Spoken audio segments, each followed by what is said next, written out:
Well, good afternoon, everybody, and welcome to Behind the Goals on DRN1. You're listening to John and Anthony, your hosts for this wonderful show, probably the best show around the AFL in existence, and you can sue me over that. Anthony, how are you today? Stressing about litigation now, I guess. But Yeah, look, you would be because every week there seems to be some issue with me. So I'll try and tone it I down. like But that you got Anthony, ahead of it, though. You got out a bit earlier this week. yeah, Usually it takes a little bit to get into it, and then we go, "Oh, okay, this is what we're getting sued for this week." yeah, But that's right. It does no, normally take a you've little bit just longer, yeah.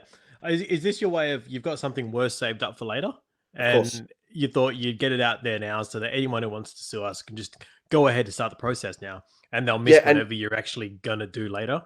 spot on. But now that Yeah. you've let the cat out of the bag, they're going to keep listening. Oh Yeah. no, they're going Well, to I'm keep not a fan listening of to us. keeping cats in bags, so That's man, I just that's not what we want. Well, Anthony, listen, it's Mother's Day. It's Sunday. It's a beautiful day outside. Mother's it Day. is. So How's obviously your? we've honoured our mothers by locking ourselves in a room, and Yeah, that's right. To talk about AFL yeah, on Mother's Day. as Now, Mother's Day Anthony, should be spent.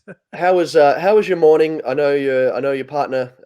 You got a couple of little ones. Any gifts for the mum Yeah, there? yeah. So work hard, made a breakfast, all that kind of stuff. The oldest, he's 4, so it's the first year he's actually understanding what Mother's Day is.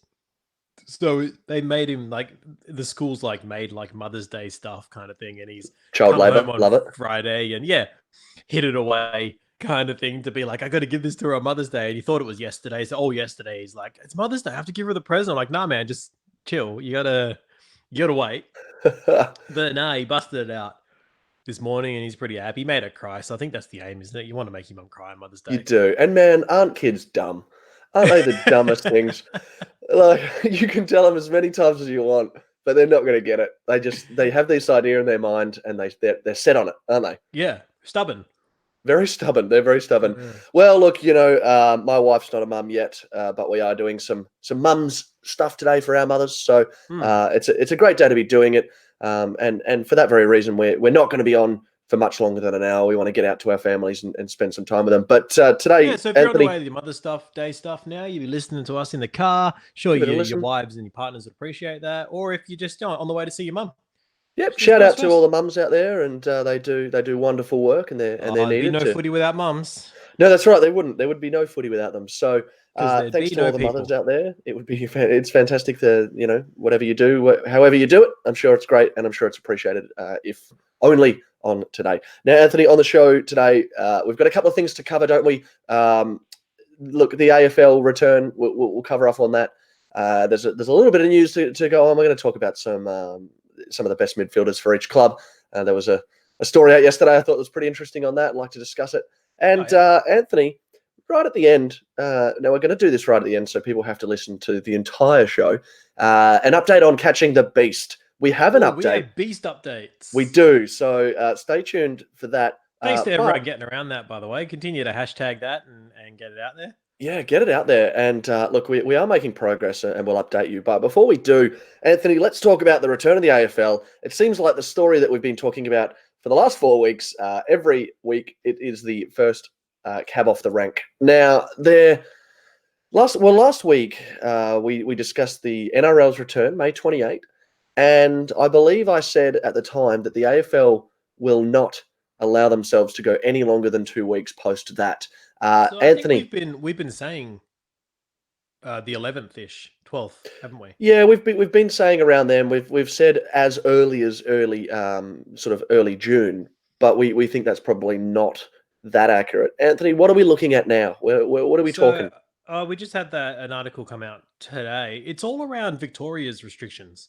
So the AFL can't say what they can do until Victoria has come to the party with what the government's going to let them do, in a sense. Yeah, Um, so that's kind of where the sticky point here is.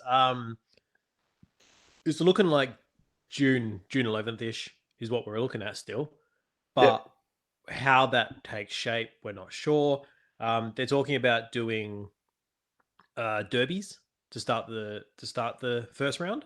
Well, it makes sense, wouldn't it? Yeah, so before they fly out, you'd have Adelaide and Port playing their derby, if you will. I will not. West Coast Freo, Brisbane and Gold Coast and GWS and Sydney. So they all stay in their own states for just a little bit longer. And then the next week fly in kind of thing. But it'll probably be more of a case of they'll play that game and then get straight on a plane so that they can start the. Victoria doesn't have a quarantine as such as WA does, which is what's been the sticky point in getting teams to come to WA play because they've got to self isolate 14 days when they get here. Yep. But which is how we want it to continue probably forever, actually, not just for coronavirus, but, forever. Don't bring your East Coast filth over here, mate. Don't want it. And if you do, quarantine for at least 14 days. 14 days. And then you can go about your business. Yeah. And then you can and no handball drills in a vineyard or whatever. No, definitely not. Yeah, no, I won't stand for it. Yeah, no. So that's Adelaide got in trouble for. Is yeah. Tell us about that. Yeah, so they're shacked up at a resort because they I think it was 8 players they had that they brought back from their interstate. So they've been interstate. A lot of clubs have done this. They've sent all their interstate players back home during this period, and now they've had to get them back. So obviously, when they've come back, they've had to quarantine due to that's what their governments are asking, their councils and stuff. So Adelaide's put all their players instead of at a hotel like most people are doing and saying stay in your hotel rooms. They've sent them all to be quarantined together at a resort where they've then gone out and trained together on a golf course, I think. And that's what everyone's blown up about. And now the punishments I'm seeing here is like, so they've broken the AFL's rule. That's the thing. The police have come out and said there's nothing wrong with this because in South Australia, there's no issues here. It's the AFL who said you can't train in groups more than 2. Now, the Crows thought they were being cheeky about it by having 8 guys paired off all on the golf course together. Doing it in 2s. Yeah, but that's not how it's being interpreted, and that's not how the AFL. So I think Jerry Waitley's saying he wants them to be docked 4 points before the season even starts. So, Jerry Waitley. Yeah. Then you've got people saying draft picks need to be scrapped. Those players should be suspended for the rest of the season. Like I just think it's. I understand the severity and everything that they're trying to put through. You don't want people flouting the rules, but at the same time, it's not like they drove drunk and hit a car. Right. Yeah. Right. They haven't done something so outrageous. Like Lockie Hunter's got 4 games. Yeah. Yeah. And just for having a handball with a mate or with a teammate, they're talking at least a game, and points. It's ludicrous, isn't it? Well, they're talking the rest of the season for those players. Yeah, it's absolutely ludicrous. Yeah. So, and this is all because, there's no issue to do that in South Australia. There's no issue to do that in WA. Yeah, you're not breaking any laws. No, but it's that the AFL wants apparently to be equal, which it's never going to happen. No. But. And then, the equalization around that. Now they're talking about having to, because of the 14-day isolation, it was, WA teams can't train in, with 10 people, but it's going to be fine for them to have to go to Victoria for a hub for X amount of time and play all their games as away teams in Victoria because we don't want to have to send teams to WA and have them isolate for 14 days. That's right, and it's not the thing you have to understand, Anthony, and I'm really shocked that you don't. It's not a competitive advantage for the Victorian teams to do that. It's not because they say it's not. Yeah, and that's all that matters. That's all that matters. If they say it's not an advantage, then it's not. Why aren't you understanding that? I don't get it. Yeah, no, I completely. Yeah, no, I get that. Look, I'm not the biggest fan of Kane Corns in the world. But he's been on fire. He has. And look, to be fair, I don't even think his mother is a big fan of cane corns. So, you're not alone there. He said some ridiculous stuff over the journey, but it's like some people have snapped during ISO and gone a bit nutty. He's gone the other way. He was already a bit nutty and he snapped and gone sane. He's actually reasonable now. I'll listen to him. I'll listen to what he's saying because it's making sense. And that is how you know we need to get back to normal. But what I love is that he comes out and says that being an interstate team is hard, blah, blah, blah. Matthew Pavlich was the big one who came out and said that. And if anyone knows it, it's the dude that played over 300 games with half of that and racked up the most air travel of any AFL player at the moment. Yeah, he's kind of the foremost expert, isn't he? And then to have Eddie Maguire come out and be like, you guys don't know what you're talking about, shut up. You don't know what you're talking about. It doesn't exist. What do you expect to happen here? Like, I don't know. It's a bit frustrating. It's like, you can sit here and it's like talking to a wall because your Victorians just aren't. Yeah. Look, it's that old saying of they feel like if they were to give up any of the power they have, that's oppression. You know what I mean? Yeah. Like it's we can't give up what we have because then you're stripping us of but the way the competition is, you can't have all the teams come up to the same level of like say fixturing, for example. You've got to take from one team to give to another team. And if they do that, it'll even out the fixtures. But you've got these big clubs because even looking at that list of teams and et cetera, you've got did you see that one that Swamp Thing did? The list of he did a list of what would happen if games played when you've got a true home state advantage versus an interstate team. Yeah, I did briefly see that one, but take us through since, it. 2000 and I think he said 16 or something. But so your top interstate teams had 80 games where they had a true home ground advantage because they played an interstate team at their home team club. But teams like Richmond and Collingwood had 30 games like that because they're always playing teams from Melbourne in Melbourne. But then you've got teams like North Melbourne, St Kilda, who are then sitting at about 50, 60 games, at that kind of halfway mark between them because they're the teams that get forced to travel. Whereas your Collingwoods and Richmonds and Essendons sit at home for a lot of that time. Yeah. It's so, they could even it up that way, but obviously they don't because for whatever reason. We're not going to say it, are we? We're not going to say hashtag Vic Bias on this show. It's one of the things that you'll never hear us say is Vic Bias. No, of course not. Yeah, but it's hard to get your head around the scenario that you're going to be able to present and actually put into place that the Victorians are going to be happy about. And they can say this whole time, oh, you guys are just whinging, but you don't whinge unless there's a reason to whinge.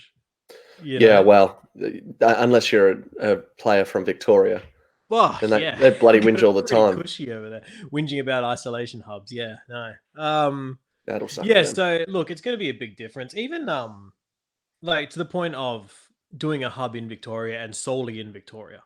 They're saying, oh, it might come back in swings and roundabouts where the second half of the season, West Coast and Freo may actually get to play home games in front of crowds because the state's going to be at that position where they can do that. It won't be. We can just say that right now that I think it's not going to happen. Everyone knows it's not going to happen. And for them to actually say that, to put some future benefit that we know won't happen is disingenuous at best. It is. But then, that's rubbish, isn't it? A competitive advantage. What about it? It's not going to happen. No, it won't happen. That's what I'm saying. It's not going to happen. To the point where even if we as a state were able to say, oh, look, we figured out that we can have home games with crowds by only selling every third seat so that we are socially distancing our crowds, and everyone will do the right thing when they get to their seats and blah, blah, blah. And they put it in place. The AFL will knock it on the head because right now we're allowed to train with 10 people and they're not letting us. That's right. Yeah, they will knock it on the head at the first opportunity, and they'll say, right now, yeah, look, it swings at roundabouts. And then when it happens, they say, well, no, this is not fair.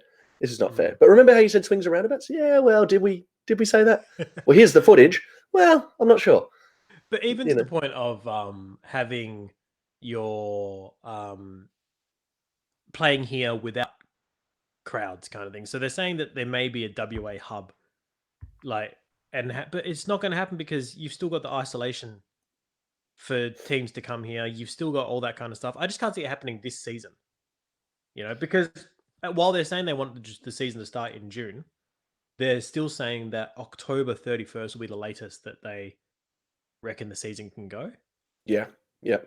So October, you think about how far we've come now. They're easing restrictions now, but I don't think everything's going to be back to normal as much as we want it to be. I don't think by that point, because you think October, all right, but then it'll have to be 4 weeks of finals before that, probably a break between that because whatever reason, So you're looking at still September, Yeah. And that's only what, 4 months, not even. Yeah, look, I think we can talk about it all we want, but it is not going to happen. And so any suggestion by anyone over in Victoria that is somehow easing the blow is ludicrous. Yeah, no. So, But there's also the idea that it's okay for the interstate clubs to do this, but on the other foot, because apparently the AFL asked McGowan if he'd be happy to have a hub here, mhm. and he said, "Yeah, no worries. You send teams over, they isolate, and then they'll be here playing." And it's the Victorian clubs that knocked it on the head and said, "No, we're not going to do that." Yeah. So, but then as you said, they expect every other club to do the same in Victoria. and Essentially. Oh yeah, pretty much. And the biggest, I think the biggest kind of sticky point for them is that there's a lot of clubs that don't think they'll be able to afford to stay in WA for that long, Victorian clubs. Whereas, your other clubs who interstate clubs, the only one that might struggle, Brisbane might struggle, and Gold Coast. But money wise, the others are doing okay. Maybe GWS.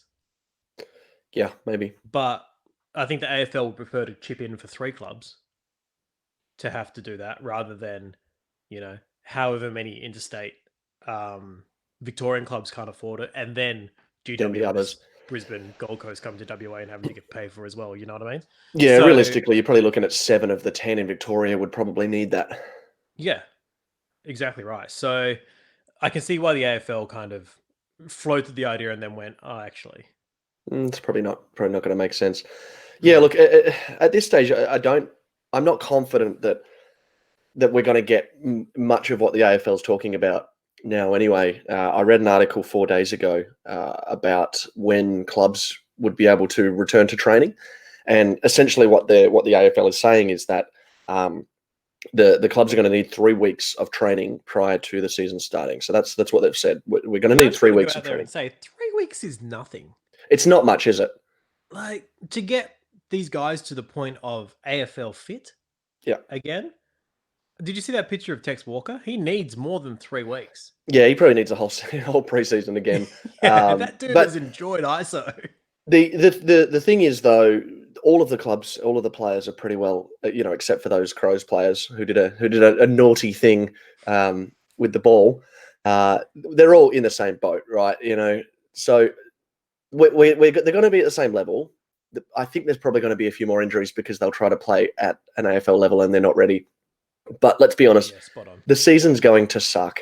It's not going to be as fast-flowing, high-scoring, rough and tumble as we're used to. It's going to be such a weakened version of what we've seen, right? I think it's going to be interesting though, because you're going to see clubs that there's this dichotomy that I think we're going to see, where you've got, like we said before, younger teams who are able to just give it their all and play with that flair that a younger team has, where they're probably not going to be as coached coming into this season.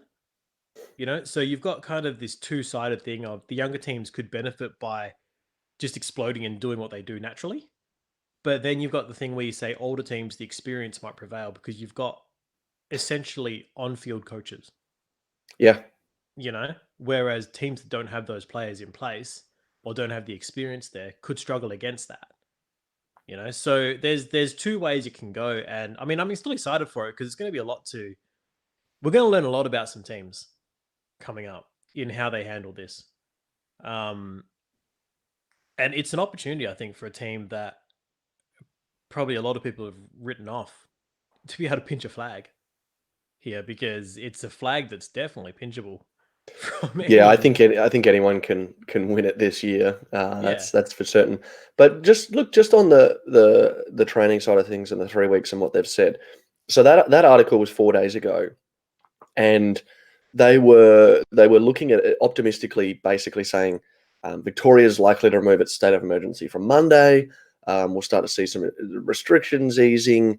Now, keep in mind this was before the National Cabinet met on Friday morning, and the issue with this article from 4 days ago is now that Dan Andrews has come out and essentially poo-pooed that. It's not happening. We're now looking at Friday the 15th, not Monday the 11th. And whether or not he'll even do that, it's not looking likely. He's Well, he's a not scared little actually boy. He like, doesn't want to because, do it. and this is the most I've ever paid attention to Dan Andrews Yeah. ever. I didn't know the guy's name before. I didn't know who he was, but Well, now it's I'm probably following better. his Twitter updates. I'm finding out everything I can. Yeah. But he's not even like, with his wording, he's so careful in that he's not Yep. actually saying I'm going to ease restrictions on these days. He's No. saying on this date I'm going to talk about it. Yeah, I will consider thinking about it on this date. Yeah, I And will that's the address easing concern. restrictions. Not I will ease restrictions. I will address, because I'm seeing a lot of people get angry saying, "Oh, it's Mother's Day today, and they're easing restrictions tomorrow." He said they're going to ease restrictions tomorrow. Why can't they just do it a day earlier? No, he's not saying that. He's saying I'll he's going talk to about it. talk about the restrictions tomorrow. Yeah, and they're now thinking Friday the 15th, if at all. And the problem with that is then they're saying training in groups of 10, 7 days after state of emergency has been removed. So that's the first thing. We have to remove the state of emergency, and then the AFL's looking at 10 days, 7 days later that they can train. So that's the 22nd of May, right? If we then have 3 weeks, that takes us through to the 12th of June. So it's very tight. So I'm not saying that we can't start on the 11th and 12th of June, but it's very tight, and that Oh, look, we have even to have these restrictions eased. with the guidelines that the National Cabinet put out the other day, their 3-step plan, saying that they are looking to get through it leading up to July. Now, they've said that that's going to be dependent on state by state. Yep. So some states Well, will be further ahead of the ball, some will be behind. Victoria's way behind everyone. So Way behind. let's be honest. It's going to be on Victoria. Now, the issue there is that the AFL is based out of Victoria and holding everyone else to Victoria standards, AFL wise. Yep. Now, that's why we're going to see it. We're going to see rugby come back a lot sooner than AFL. Oh, rugby will be back May 28. They've signed broadcast deals. Everything's a go. It's coming back one way or another. It's happening. The issue around the guidelines that the National Cabinet set out is that you're not just saying, okay, so the first step is groups of 10 are allowed to train. All right. That's not 10 people allowed to train from an AFL point of view. That's 9 and a coach, maybe. Then drop it back, 9 a coach and a medico. So 8 a coach and a medico. Like that's 10 people gathered together. So do you think you're only going to have one coach there or one medico? You're going to have, they're still not allowed to do their own strap. They're still not allowed to have someone strap them. They have to strap themselves. So whether they're allowed to have physio there, who knows? But really, it's not even groups of 10 players who can train. You're looking more at 7, 8, and also that they can't train on the field at the same time as another group of 10. They have to have the same group training together every time. So you can't have any cross-contamination between groups. So you've got to then pick say we are saying, all right, 8 players and a coach and a medico. You've got, I don't think they call them medicos. I'm thinking army lingo, aren't I? What do they call them? Yeah. I don't know. I don't know. Doctors? Doctors, right? Yeah, just doctor. club Sorry, doctor. So you've got, say, 8 players that you're going to say these 8 players will train together all the time, kind of thing, and then until the next stage of Victoria, in essence, allows them to do more. Then you're looking at, I think the next stage says 50 people. Yeah, something like that. I think it's a group of 50 or something. Now, at that stage, you're looking at saying, well, that's probably the timeline of when we were thinking AFL would return, right? But you can't just have 50 blokes on a field, So you've got, say, 22 on one side, 22 on the other side. That's 44. Then you've got 4 umpires. 4 umpires. Where are your coaches? Where's your broadcasters? Where's your cameraman? Where's your Runners. security?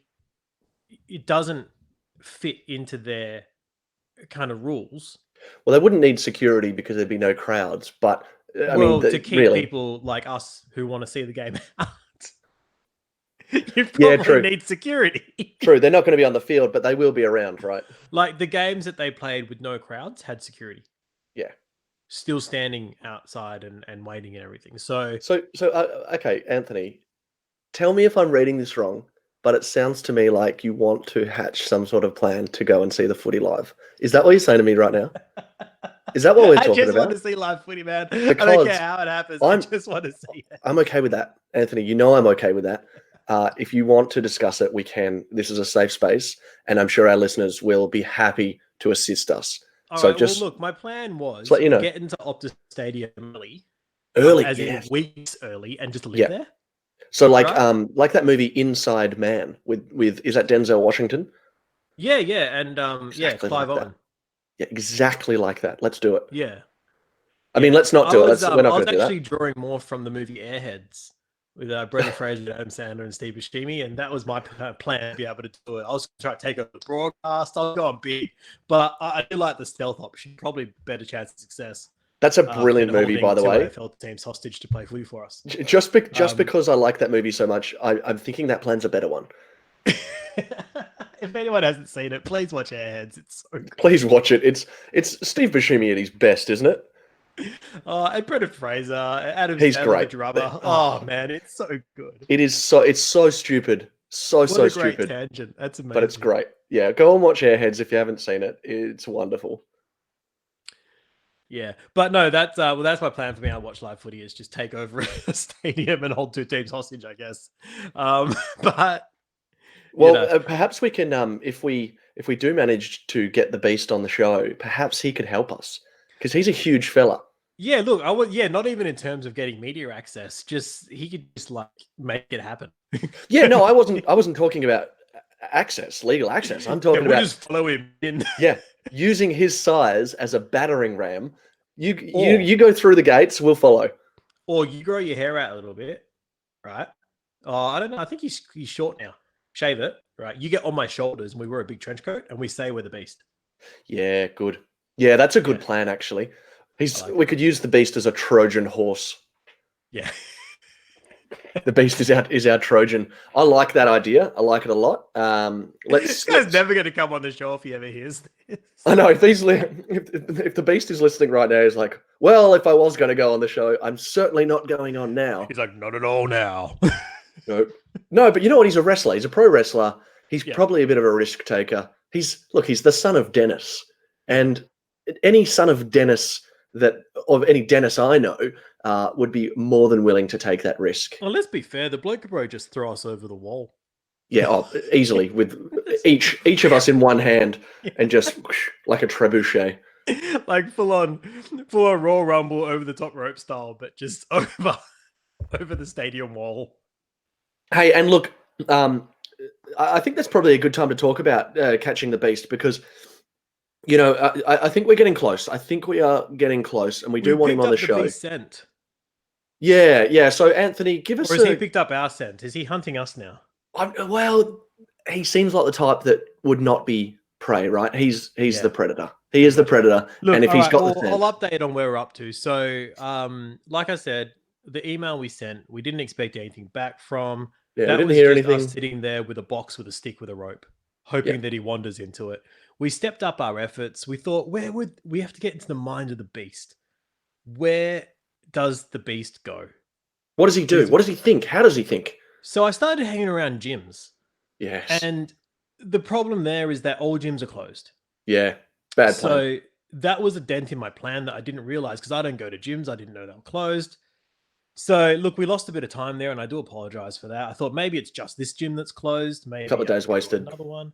Yeah. So lost our windows there. I just started approaching really big guys on the street.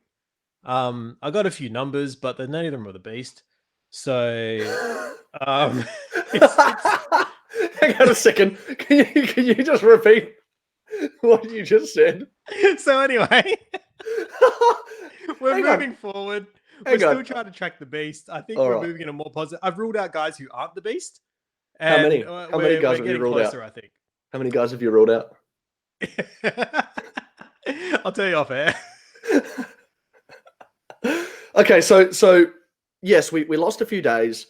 We wasted our efforts a little bit. I've been sort of DMing and inboxing as many people as I can, and sort of just trying to get a mob together to hashtag catch the beast. And look, from my point of view, inspired by watching The Dark Knight the other day with Heath Ledger's Joker and all that kind of stuff, where Batman uses everyone's phones as a tracking system.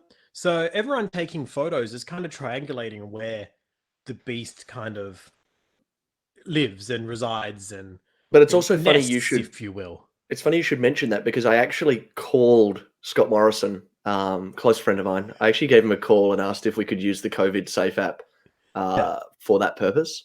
And he said fine. He's still really busy trying to get Tasmania put onto that.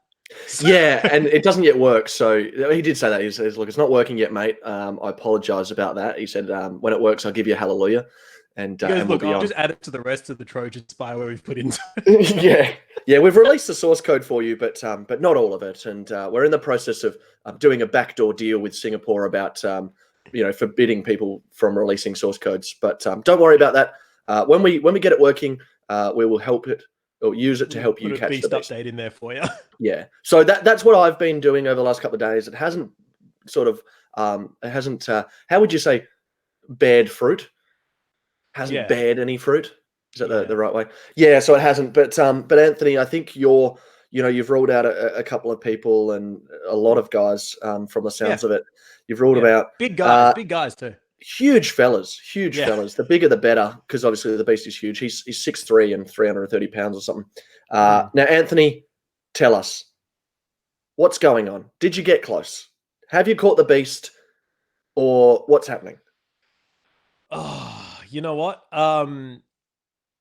I think that we saved that for another week.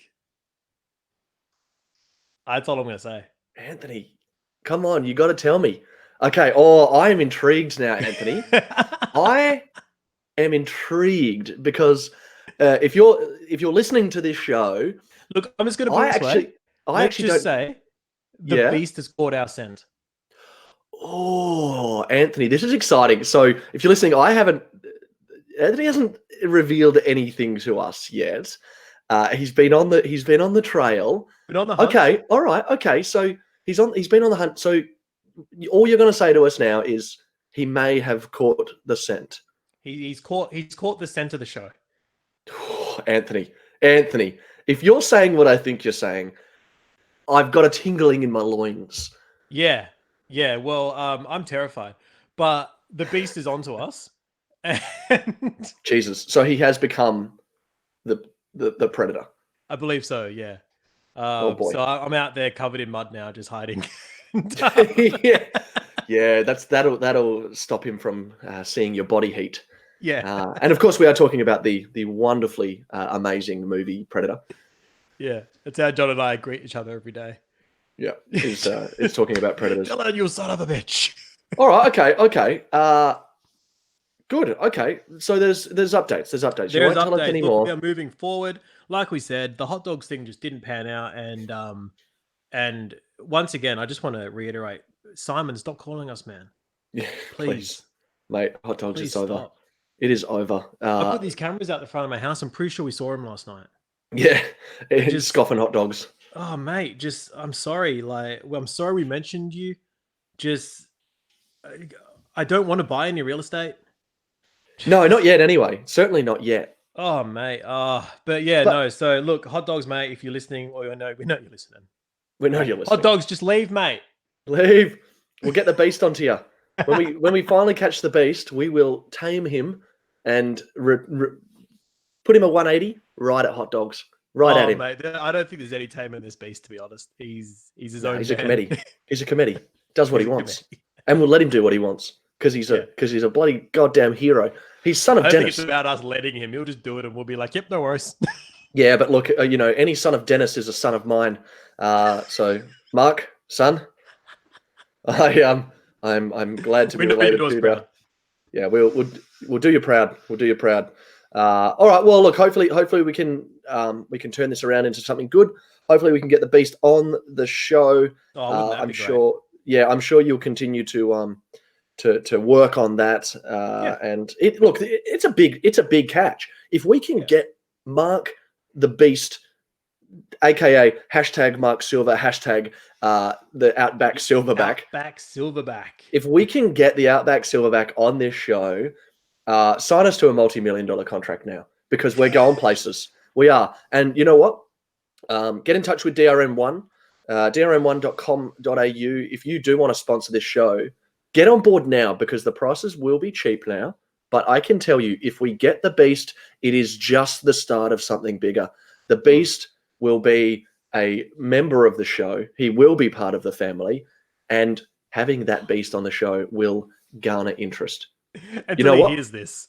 Until he hears it, then hopefully he doesn't listen in because he probably doesn't want to be associated with us, especially not with what I'm about to say. That's going to get me in hot water. Stay tuned to hear what John has said. No, that's just clickbait. I've got nothing up my sleeve yet, but I'm sure I'll think of something outrageous. I love your work for BuzzFeed, mate. Yeah, HuffPost. Yeah.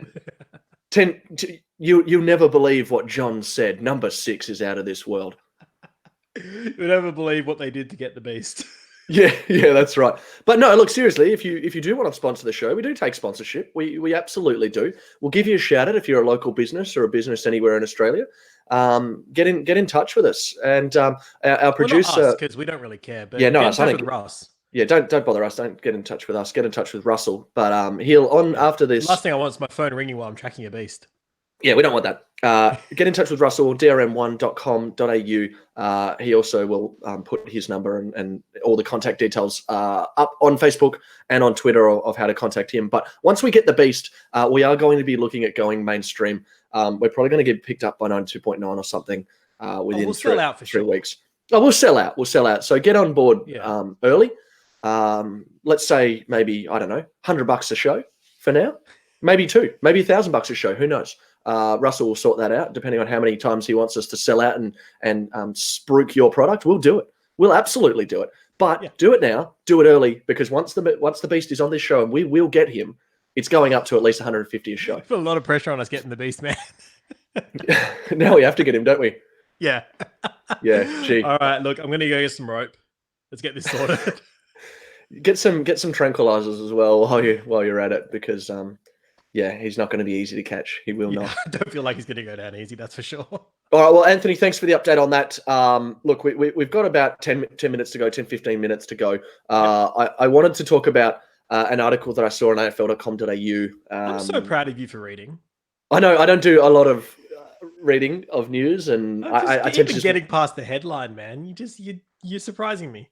I know, and it's all for this show. I normally just watch the games, and when we first started this show, I'll admit I was unprepared. I was really underdone, and we threw over to Anthony a lot. And during those first few shows, I was like, well, probably going to have to hold my own a little bit more here, and so I'm going to have to. Might have to start watching the footy. Might have to start watching it and things to talk about. So I did read this article yesterday on afl.com.au about. And I have not, so this should be good. Yeah, so the club's best midfielder of the 21st century. So they go through and they rank, and they've done it for. So is that from 2000 onward? From 2000 onwards? Yeah, 2000 onwards. They've done it for midfielders, defenders, forwards, and ruckmen. So there's articles on all those, but I want to talk about the midfielders for one reason, and it's the first line of this article in bold. The midfielders, capitals, they're capitalized, are the stars of the game. Now, That's arguable, right? Isn't that arguable, Anthony? Oh, look, if you ask Brownlow people, yeah. Yeah. The problem is that they are, but it's because they're around the ball so much and they get so much of everything there. You look at your top four players, and you probably even Brodie Grundy in that group is because he's a midfielder. Yeah. He's a ruckman who plays like a midfielder. You know, Patrick Dangerfield, Nathan Fyfe, Dustin Martin Yeah. are probably your big guys who you look at. You know, before that it was you look at who's on the front cover of any sport, any AFL PlayStation game they do or anything like that. It's always your Bontempellis, your Cripps. You know, like it's unfortunately it's true, and it's what people see though. You know, they're the first ones you look at because they're the first ones with the ball. You know. So okay, so Anthony, look, I think it is arguable, but I think it's probably right. They are the stars of the game. Now we're going to play a little bit of a game with you here, Anthony, because you consider yourself a bit of a know-it-all. Oh no, I do not. Well, I consider you a know-it-all. So Thanks, man. No, in a good way, like Yeah. everything about the game. right. So if you want to know anything, just I'll put Anthony's mobile number up after the show. And I'll give him put a on call do not anytime. disturb while I'm beast tracking then. No, not while beast tracking. All right, so I'm going to go through each club. I'm going to give you the years their best midfielder was playing. Yep. And you're going to tell me the name. You're going to tell me the name of the midfielder. All right. And I reckon you could do it without the years, but I'm going to give you the years as a bit of a hint. Do you want the years, or do you want me to hold off on let's those? do this. Oh, this is going to be awful. All right, Adelaide. This player, and they all start from 2000, right? Because it's from 2000 onwards. 2000 to 2007, Adelaide. Who was their best midfielder? Prosciutto? Yep. Spot on. Brisbane. 2000 to 2013. Ooh. Hard. Black? Yeah, you've nailed it. Simon Black. 291 games there. Yeah. Carlton. 2008 to 2015. Judd? Yeah. I shouldn't have given you that one. That just gave it away, really. Because I reckon, who were you going to say? No, I was thinking Judd and Daylight, to be honest. Yeah, you probably had to. I mean, he did win a Brownlow there and everything. Yeah. Collingwood, 06 to 2020. Pendlebury? Yeah, has to be. Essendon, 2000, 2007. Oh. Heard? Yeah, mate, you are nailing this. You're absolutely nailing this. Freo. Not even going to give you the years. Yeah, it's fine. It's got to be 5. Like, 2010 to present. Hey, actually, has Pendlebury retired? No. They didn't say present. They said 2020. Yeah. Whereas with 5, it says to present. Retired by them. He's been retired. Oh, sorry, Pendles, mate. Spoiler, Pendlebury will retire after this season. Yeah, he must. Well, Riley Beveridge. Maybe you can give him a tweet and see what he means by that. See what he knows. Riley Beveridge, see what he knows. All right. Okay, interesting. Okay, so here we go. Gary Ablett, Geelong. Obviously, he's their best. I'm not even going to go through Geelong. 2002 to 2020. Again, they've retired him. Mitch Cleary. So, but also he wasn't at that Geelong for that entire period. No, he wasn't. He was at Gold Coast. So I wouldn't say he's their best one now. Not now, he isn't. But it is the best from the 21st century. Yeah, I guess so. Yeah. Yeah, it has to be him. Yeah. Okay, so let's go Gold Coast. Oh, it's gonna be Ablett again. Yeah, it's Ablett. It's Ablett. Yeah, 2011 to 2017, he played there. Okay, here's one for you. GWS. Who do you think? Oh my God. Yeah. Ward? It is Ward. Yeah, Callum Ward. Hey. Well done. 2012, 2020.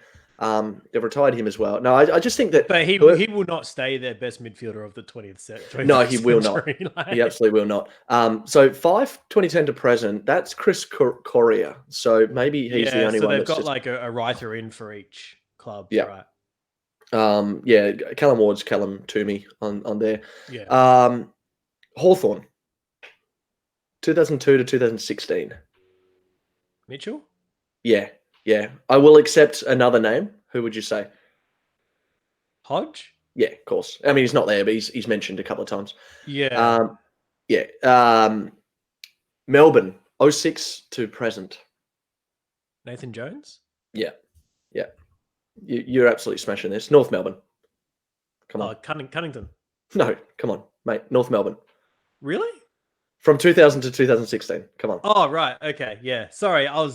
You're thinking current. Yeah, you're thinking current. Yeah. I was thinking Ben Cunnington is an absolute gun and deserves to be their best. All right. So what? 2000 to 2016? Yeah. Ooh. Geez, that's a fair stint. Brent Harvey? Yeah. Has to be, right? Yeah, but it's hard because like I don't think midfielder when I think of Harvey now. I think small forward. Yeah, I guess so. He did average more than a goal a game. Yeah. But no, I guess he played a lot of midfield. Yeah. Yeah. Well, look, I think also Cunnington could probably be given the nod as well there. But I mean, when I think of midfielders, I think of Cunnington first. He's a bull. Yeah, he's an out-and-out midfielder. Port Adelaide, 01 to 15. Ooh. Was it Corns? Yeah, which one? Oh, Kane. Yeah. What? Not Chad was a forward. And also, he wasn't that good. No, he was good. He was all right. Well, he became a tagger through most of that, didn't he? I believe he did. I believe he did. It's good to see a tagger get a bit of love. Yeah. I do have a bit of love for the taggers. You do? Oh, I do too. Yeah. All right, Richmond. It's going to be Martin. Yep, it is. Yeah. Okay, St Kilda, 2000 to 2014. Oh, Lenny Hayes? It is Lenny Hayes. Yeah. Hey. Sydney, 2010 to present. To present, so he's still there. Parker? No, Kennedy?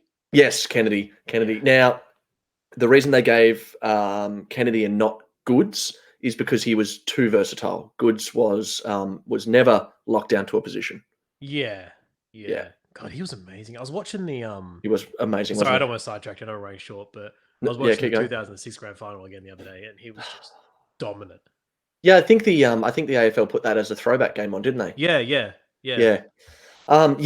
He was an absolute. It was weapon. terrifying to watch when he was in full flight. Like, it just one of those players where you're just like, yeah, he's going to win this.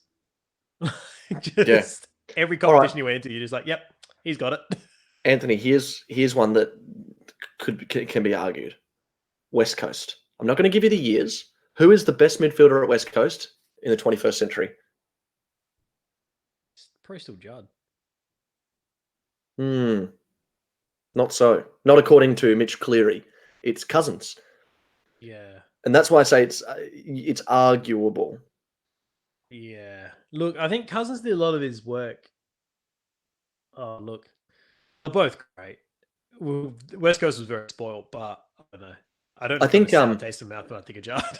Cousins played more games because obviously Judd didn't. He joined in 2001. Well, he left, but he left in 07, I believe. Judd. That's when Cousins stopped playing. But Cousins was playing from 2000. From the start. But so Judd, in his time, he won a Norm Smith, 2 best and fairest, and he got 2-time All-Australian. Yeah. And Brownlow, obviously. And captain of the club. Captain of the club, but also Cousins was also a Brownlow medalist, 4 All-Australians, 4-time best and fairest.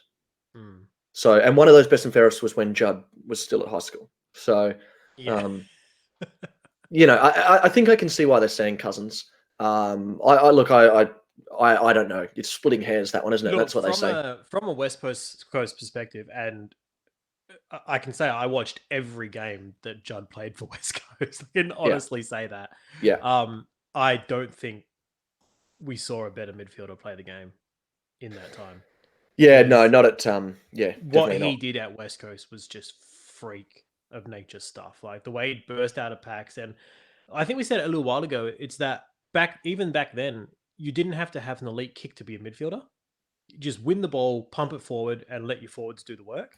But he was an elite kick. Yeah, he'd be nailing these passes and and that's what kind of set him apart. It wasn't that he'd burst out of a pack; it's that he burst out of a pack and then smacked someone on the chest with it. Yeah, so I think I saw a highlight of his from his very first game last week. I don't know if you saw that one, but he breaks out of the center, gets the ball, and then hits someone in the 50. in his first game, and the commentators, I think it might have been Bruce or Dennis or someone saying, we're seeing a star in the making here.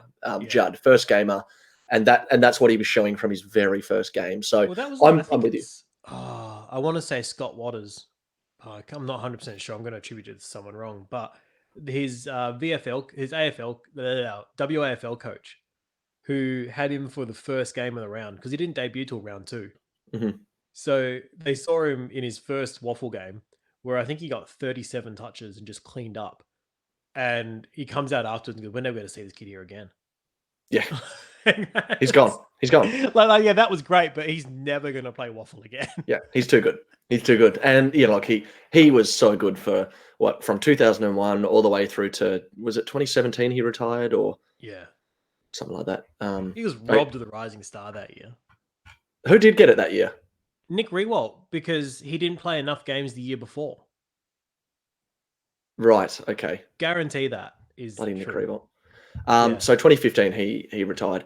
Okay, and Western Bulldogs, who have you got? Best ever from 2000.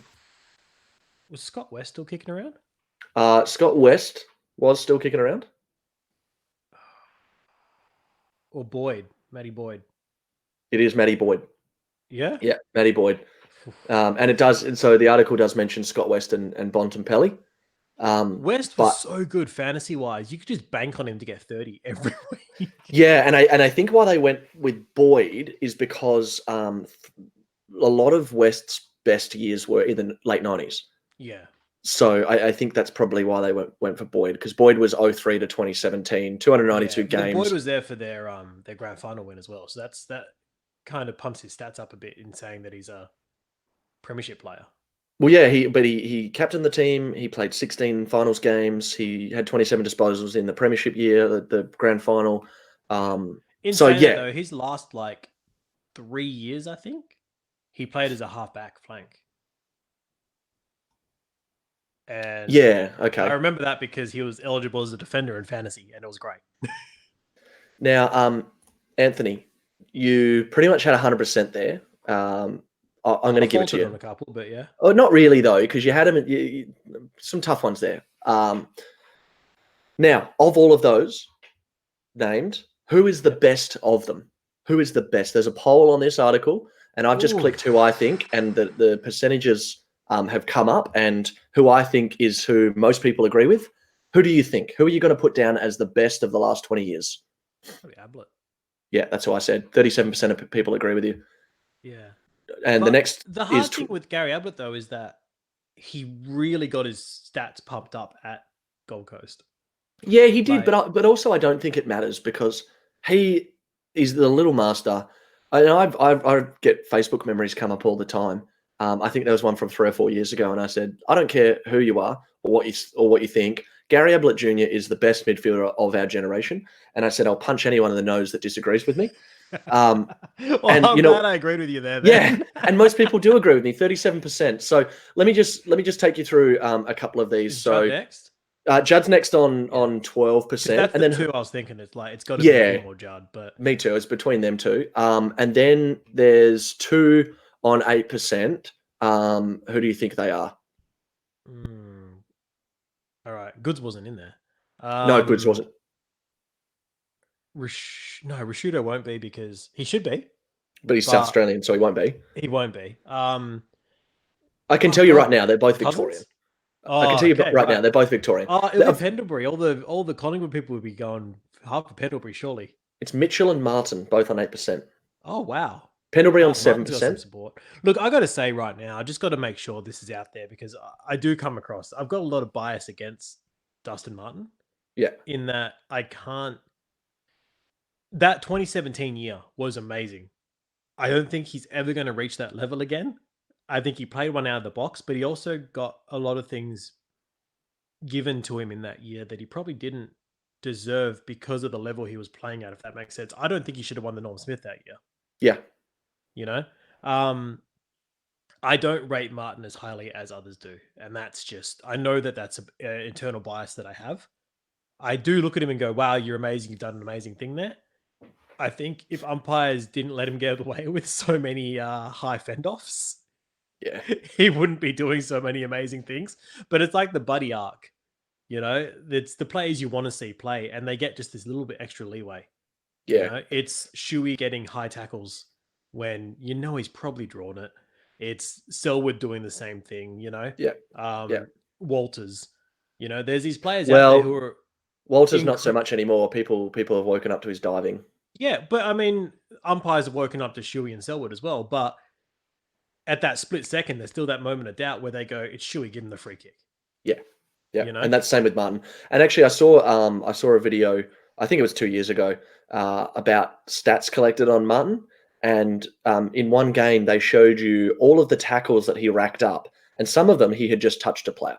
There wasn't a tackle laid. He had just put a hand on a player that another player was tackling, and he had a stat for a tackle marked up. So even the statisticians are looking favourably upon these players. It's not just Martin; it's the other players as well. look, on that note, and this is probably just pushing out there for extra content for another week. I'm actually We love trying to. that. I've been talking to a guy who works for Champion Data. Is he a big guy? Is he huge? No, he's not. Did you get his number? Or I've never met this guy, but he's a shot caller for Champion Data. yeah, So he's one of the guys that sit in the boxes with the bloody binoculars, literally calling out stats as they happen for someone to record. yep. And I was thinking it'd be cool to do a deep dive with this bloke to be like, you know, how does this work? Let us know what happens. How do they miss stats? What's the Because process? sometimes when you're watching games where you're like, nah, this guy's got a tackle and it hasn't been recorded, or this guy's got, you know, like Yeah, and as big fantasy buffs, we're onto it. Like, yeah, exactly. you know, there has to be a way to crowdsource these stats. I mean, you know, it's going to put this bloke out of a job, but let's see if we can get him on the show to discuss it. There has to be a way of creating an app that, if enough people are on it and calling, let's say, a tackle, then the algorithm goes, well, actually, it's pretty high confidence that there's a tackle, and then use that 50% to like once you start putting it into people's hands, you've got room for collusion and well, of course, but that's why you set it up in such a way that the algorithm we've got can money judge. on this guy to have the most tackles this week. Yeah, but it's also, so what I'm saying is potentially have 50% done through that, and it has to be a certain number of people that click yes, that was a tackle, for it to be considered of a high you know, confidence. And then 50%. Would you sit at home and do that during a game? Yeah, I would. Yeah, I absolutely would. With some games, I would. No, with some would players, 100%. some players. I can say that. If I'm sitting in front of my computer with my fantasy and I see my player get a tackle, I would have it open and just click on it. I easily do that. And yeah, that's fair.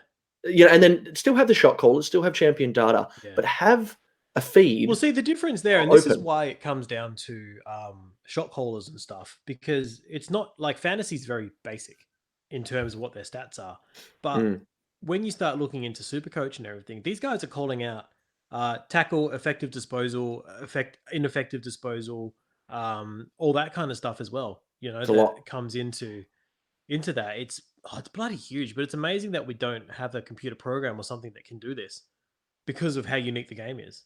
And that's what I'm saying. Yeah. Use the crowds, use the amount of people, because there's hundreds of thousands of people do fantasy. Yeah. Use them, you know, and it might not work, but at least come up with actually, you know what? Forget that idea. Forget all of that. Don't do that. We're going to do that.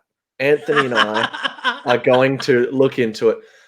If you know what, if in the next couple of weeks or the next year, something like this comes out, yeah, you're hearing it right now. With the beast as the face of the program. I'm not a lawyer yet, but I will be. And if I see this come out, I know that you've heard it here. I will sue you. I'm going to be a lawyer next year. I will sue your ass. Changed. So we started this show with John telling people to sue him. And now I'm going to sue you. John saying that he wants to sue people. So not wants to. I don't want to. I'm going to. Yeah. I'm going to bloody do it. So if an app like this comes out, you're gonna get sued, mate. I'm suing your ass. No, we're going to look into this app. Actually, we're going to look into it. I love it. It's a great idea. What do you think? What do you reckon? Oh, mate, come on. Well, I'm gonna. I tell you what, I'm gonna take all the royalties. Then you're not getting squat, mate. You're not getting dirt from me. And the Beast is going to be the face of it if we finally get him on the show. I don't even care if you are the one that got him on the show. Yeah. I'll get hot dogs, mate. I don't care. I want the picture of him to be standing there with a broken screen. Like, he hit it so hard. Yes. Oh, please, can we get him on the show? And if we do, we need to have a list of things to talk about, and this is going to be one of them. The Beast, the Outback Silverback. Can you be the face of our He'll be able to new do the stats app? while he's calling stats live at the game. Create a Beast soundboard. A soundboard in the app. And, oh, man, can we discuss this with him if we get him on? Yeah, Can we we'll say, take this off air and we'll keep talking. Mark, can we please have a soundboard from you? Or Dennis? Oh, mate, can you imagine a Dennis soundboard? I'd buy it. I'd pay. Yeah. It's like a cork in the 100%. ocean. He's all over the place. Some of his sayings. Oh, I tell you what, we're doing it. Brilliant. Yeah, We're doing it. I'm on board. All right. Well, look, that's brought us to the end of the show. Amazing. Amazing. Anthony's going to continue to hashtag catch the beast, attempt to a few cryptic clues there, maybe a little bit of a puzzle. We're not exactly sure how he's going or whether or not he's even. Neither am I. Yeah. Well, we don't even know if you've really, even made contact yet, but maybe we can give a few more cryptic clues on Facebook and Twitter. And if you're listening and out in the wild. In Western Australia, please do continue to. I really appreciate the Beast sightings, guys. Really appreciate them. Keep them coming through. They're helping me with my research. There's been a few come through, and we're very happy to have you on board for hashtag Catch the Beast. Yeah. It is a big operation, and we're determined to make it work. But Anthony, give a happy Mother's Day to your mum for me. Oh, we'll do. And your missus. Yeah. Only because I'm a nice guy, no other reason. There's no other reason. No worries. Well, happy Mother's Day to everyone out there. Happy Mother's Day. And once again, thanks for tuning in to Behind the Goals with John and Anthony on drn1.com.au, and send us your cash for sponsorship, and we'll give you a shout out. Yeah. So until next week, thanks very much. Yeah, Goodbye. every week. Hot dogs, please stop calling us. Stop it. See ya. Stop it.